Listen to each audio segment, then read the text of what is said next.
ఏంటండి ఏం వండాలా evening snacks అనుకుంటే నాకు ఇంకా ఆలు కనిపించిందండి. ఇంకా ఆలు బజ్జీ వేసేద్దాం అనేసి శనగపిండి కలిపేసుకున్నాను.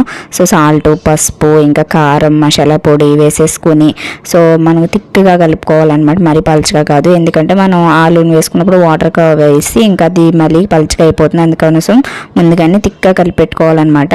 సో లమ్స్ లేకుండా ఇలా స్పూన్తోనే కలుపుకున్నాను. ఎందుకంటే చేయి పెడితే మళ్ళీ వాష్ చేసుకోవాలని ఇలా స్పూన్తోనే ఇలా కలుపుకున్నాను. కరెక్ట్గా ఈ థిక్నెస్ ఉంటే సరిపోతుందండి. సో ఇంక ఇందులోకి కొద్దిగా నేను కరివేపాకు కూడా వేసుకున్నాను, ఫ్లేవర్ బాగుంటుందని, మన ఆప్షనల్ అనమాట. సో ఇలా నేను ఆలుని పీల్ చేసుకుని సాల్ట్ వేసుకుని ఇలా సన్నగా స్లైసెస్ కట్ చేసుకున్నానండి. సో మనం ఇలాగా స్లైసెస్ కట్ చేసుకుంటే ఇంకా బెటర్, ఇంకా సన్నగా వస్తాయి. ఇంకా ఆలు బజ్జీ అయితే వేసేసుకుంటున్నాను. సాల్ట్ వేసుకుని పక్కన పెట్టుకోవాలి ఒక 5 minutes, ఎందుకంటే చప్పగా లేకుండా ఉంటాయి అనమాట. సో ఇంకా ఆలు బజ్జీ అయితే వేసేస్తున్నాను. ఇంక ఈవినింగ్ స్నాక్ అయితే మా వాళ్ళకి ఇదేనండి. సో సింపుల్గా అయిపోయింది 5 minutesలో అనమాట. టేస్ట్ అయితే చాలా బాగా వచ్చింది.